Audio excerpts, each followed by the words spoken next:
Hello everyone! Nandito na naman po si Malo de los Santos para po magbigay ng reaction dito po sa ginawang pagkuha nila kay Tatay Kalex. Na hindi ko po akalain na ganito po kabigat ang nararamdaman ko po dahil sa napanood ko po dito sa vlog ni uh, Boss GB vlog. At hindi ko po akalain na ganito po karamdam, kabigat po yung ginawa nilang pagkuha kay Tatay Kalex. Ano po? At ito po, pakinggan muna natin yung mga sinabi ni Tatay at panoorin po natin ito sa YouTube channel ni Boss JB Vlog. Ayan, kapatid po yan ni Daddy Frankie. Ayan mga kapatid, ito po ang sinasabi ko na kabigat panoorin. Na talagang hindi ko po akalain na may mga ganitong tao na walang awa.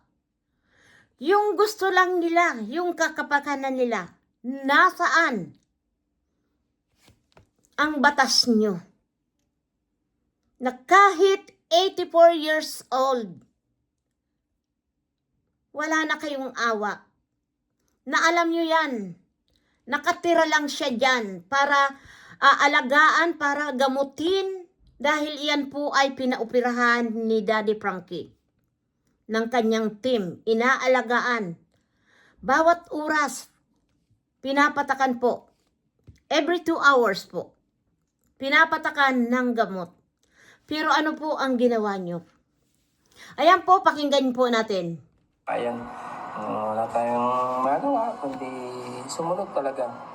Nandito sa bahay ni Daddy Frankie, kinuha ng DSWD. Kaya wala na tayo magagawa ngayon na mag-uwi ng mga beneficiaries dito sa bahay, sa shelter. Dahil pag mag-uwi dito is kukunin ng DSWD.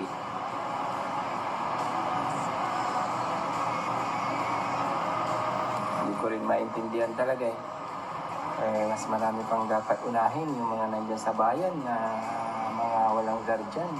Yun talaga sila may mga nandun sa ibang lugar sa mga palengke na walang guardian. Ayan po, nararamdaman ko po ang bigat. Nasabi nga ni Boss GB, kung sino yung may guardian, iyon ang kinukuha nyo. Naalagaan, napagamot, naoperahan. Ngayon po, yung mga nasa lansangan, napakalat-kalat na walang nag-aalaga, bakit yun po ang hindi nyo kinukuha? Di ba po? Napakasakit isipin na ganito ang batas sa atin. Ito lang ang panawagan ko po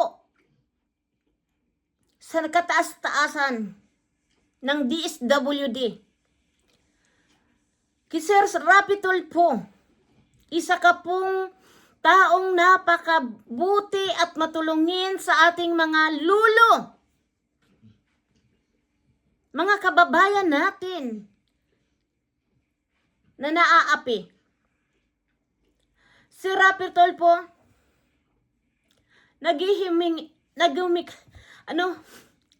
nagmamakaawa ako ng kagaya ni Lolo, na yun po ay kinuha lang ni Daddy Frankie na patuloyin, alagaan ni Ate Pili para lang po sa kanyang mata. Kailangan magkaroon ng maliit na pag-asa po na makakita. Pinaoperahan ni Daddy Frankie. Ano po? Para mabigyan ng pag-asa.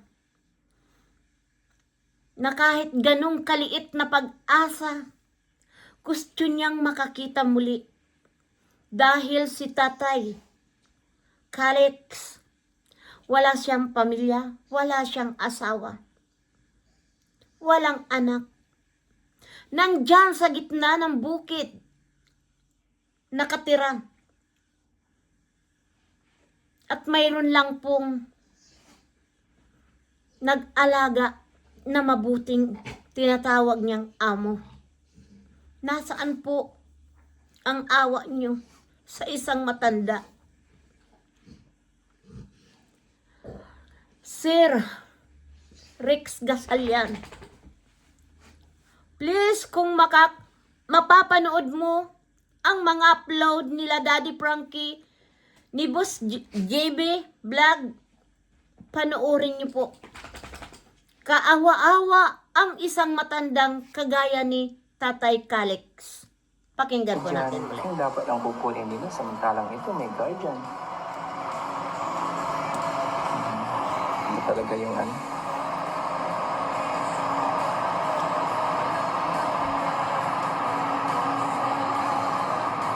Lo. Ingat ka dun, Lo, ah. Ha? Ingat. Ingat ka dun sa pupuntahan mo. Ha? Ingat ka dun sa pupuntahan mo. Saan? Sa DSWD. Ayaw ko. Ayaw ko. Dito na lang ako. Paano yun yung... Ha? Paano yung ano nagpautira sa akin? Oo, di ba? Yung gamot ko. Oo. Ay, sino na magkakago pa yan? Kinuha na yung gamot mo, tay. Araming sinasali may naradala. Kasi karala ko ni manasikatod si kayo. Ayaw ko. Bakit ano ko isip? Antayo, may DSWD. Ayaw po ni tatay. Mas gusto niya nang kunin siya ng amo niya. Bakit ganon kayo? Mga walang hiya niyo. Wala namang ginawa sa inyo itong matanda, si Daddy Frankie. Ano bang ginawa sa inyo? Para lang po pahirapan ninyo ng ganyan ang mga kanyang mga beneficiary.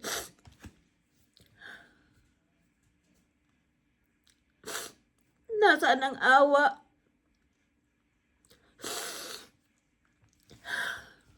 Patuloy po natin. Saan ba si ano? Ito Alam ko hinahanap niya si Daddy Frankie.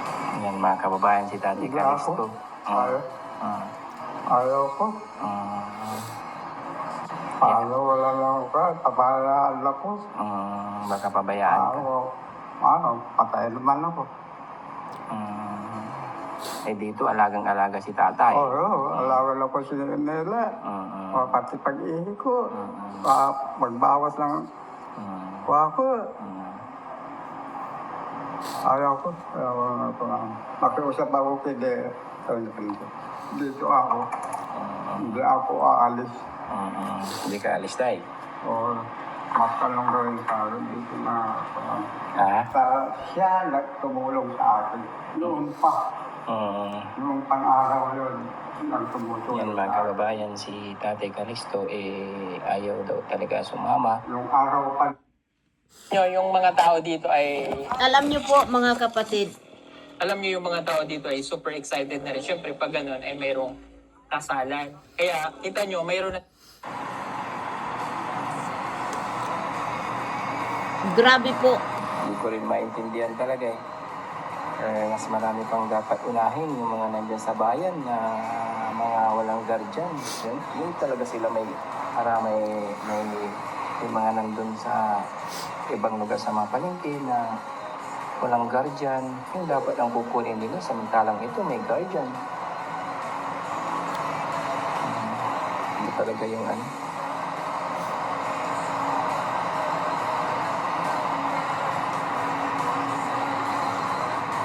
Lo. Ingat ka dun, Lo, ah. Ingat ka dun. Ayan po, kung kailan po ayong may nag-aalaga na talagang makikita mo naman po kung paano alagaan si tatay ni Daddy Frankie. Mula nung kinuha nila, dinala nila sa paoperahan ng kanyang mata. Talaga pong alagang-alaga ng kanyang mga team. Pero hindi ko po maintindihan talaga dito sa mga taga-DSWD.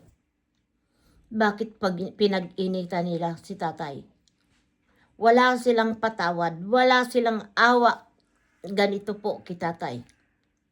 Ano? Kahit nagdasal si tatay na wag siyang kunin, hindi ako sasama. Paano na yung nagpagamot sa akin? Inahanap niya po si Daddy Frankie. Alam ko si Daddy Frankie nasaktan ng labis po dito. Gaya po sa muli na paulit-ulit ko pong panawagan po kay Sir Rex Gatchalian at kay Sir Rapper Tulfo. Sana naman po imbestigahan nyo po ang nangyari ditong sa DSWD na kumuha sa mga beneficiary ni Daddy Frankie at lalong-lalo na po dito kay Tatay Calix. Di ba po, Sir Rapi, mapagmahal ka sa mga matatanda? Bakit hindi po natin ito gawa ng paraan? Si tatay na lang, sana iniwan nyo. Dahil alam naman natin na hindi sila naabuso ni Daddy Frankie. Imagine po, si tatay, hindi po yan viral. Tinulungan ni tatay dahil gusto rin makakita. Yung maliit na pag-asa, ibinigay ni Daddy Frankie sa kanya. Magkano yung operasyon, yung paano binayaran gastos ni Daddy Frankie? 52,000. 52,000. Ito po ba? Agad-agad po maibibigay ng taga-DSWD. Yan po kung nasaan po. Kung sinong DSWD ang nagka-interest po sa mga beneficiary ni Daddy Frankie. Panuorin po natin ulit. Amo ko isa. Ang tanong, hindi mo mabili. Saan ba si ito Yan mga kababayan, si Daddy Calixto. Ayaw ko. Paano wala lang ako, pabayaan ako. Baka pabayaan ka. Patay naman ako. Eh dito, alagang-alaga si tatay. Oo, alawan ako si Nela. Pati pag-ihi ko. Si Ate Pili yun, hindi si Mela. Ako. Ayaw ko. Makiusap ako kay dito ako. Hindi ako aalis. Hindi ka alis, tay. O, mas kalong gawin sa akin. Dito na ako. Siya tumulong sa akin. Noon pa. Noong pang-araw yun. Si Daddy Frankie ang tumulong mula noon pa. Si Calixto, ayaw daw talaga sumama. Yung araw pa na tinutulungan ako. Pero yung mga gamot mo is kinuha na. Dinala na yung mga gamot mo, tatay. Anong magagawa namin? Sinakay na sa van yung mga gamot mo. Pinaladala raming tambal to. Pinaladala. Meron sinasaliming tambal. Oo.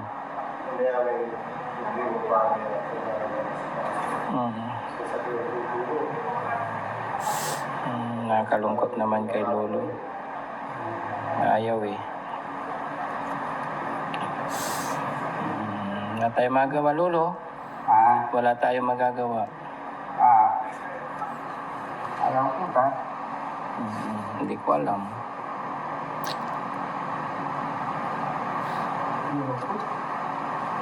Hindi ka lang. Huwag ka mag-alala, Lolo. Hindi ka namin pababayaan. Ha? Ako. Hindi na. Maunga-ungal sa akin.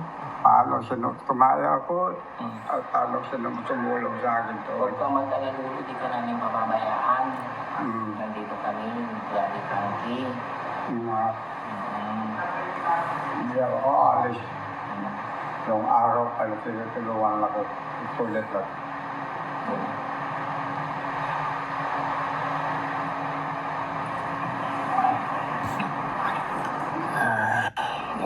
tuloy si Lolo. Tulungan man ako. Nagdasal na si Lolo, mga kababayan. Alam mo yun po, nagdadasal si tatay para hindi kunin. Nakakalungkot naman. Nakakaawa tuloy ang kanyang kalagayan. Napadasal na lang ang matanda na huwag siyang kunin. Pero po pinapadalayan ko. Ano yung pinapanalangin mo, Lo? Papanangin ko lang ang sa Kristo. Tuyo. Papanang mata ko paliwarag. Magliwarag naman.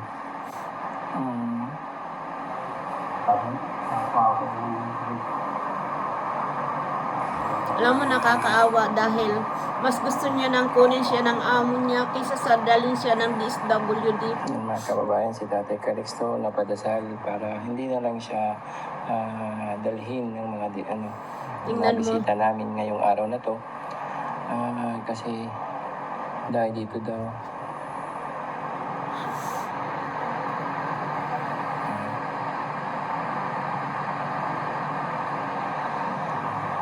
nananalangin na lang ang matanda na huwag siyang kunin. Nakakalungkot naman, mga kababayan. Mga bisita is nandyan pa sa likod, sa loob.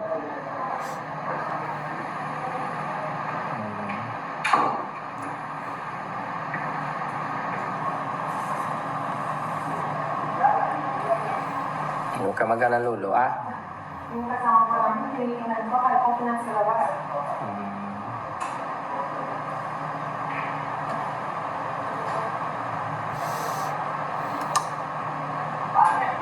Okay ka lang, Lo? Okay ka lang? Okay kila ba? Makakainom kayo? Ha? Hindi? Yan ang tagidanom? Makakainom kayo? Hindi. Iba kayo labat, ha? Wala kasi sila kapitan. Nandyan na. Nandyan na sila. Abdan na yung amo ka. Wala pa si Kagawad Usi.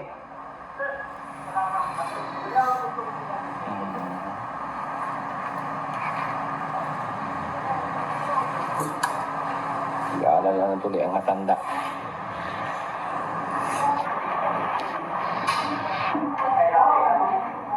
Grabe.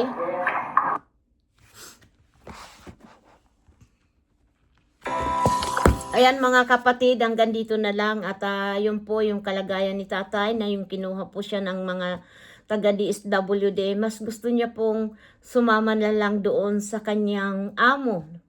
Yung si Kagawad Jose yata yun po yung tinatawag niyang amo na talagang napakabuti niya rin pong tao na talagang tinuring niya si tatay na parang tunay niyang magulang.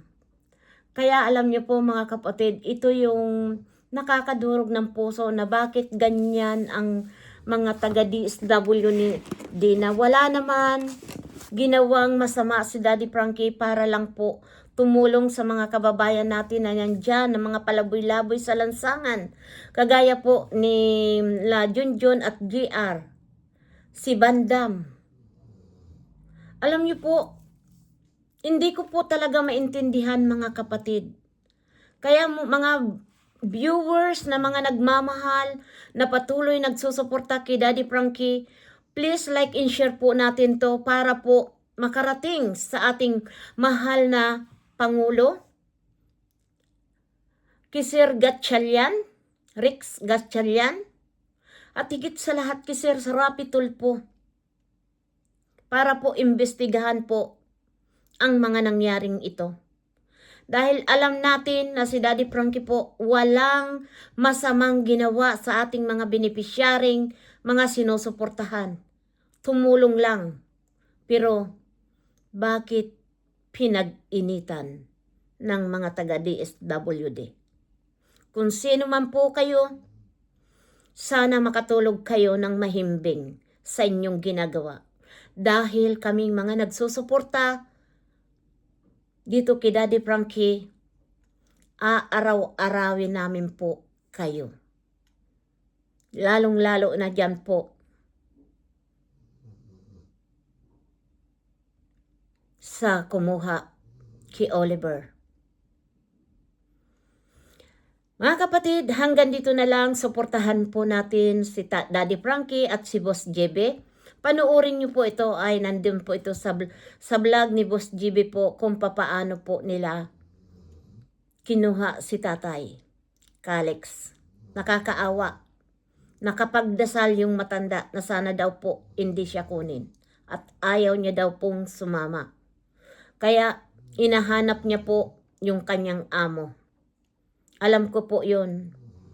May katungkulan din po yun sa barangay. Yan, hanggang dito na lang. Please like and share po. Suportahan po natin si Daddy Frankie at ang team. At si Aling Rochelle po at paski yakap na rin po si Malo de los Santos, ang aming team po nila boss mo. Nila BPM, ni Boel Pontman. Suportahan nyo po.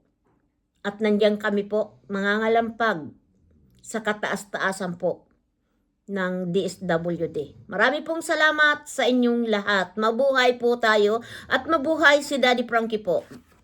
Marami silang salamat. God bless you po.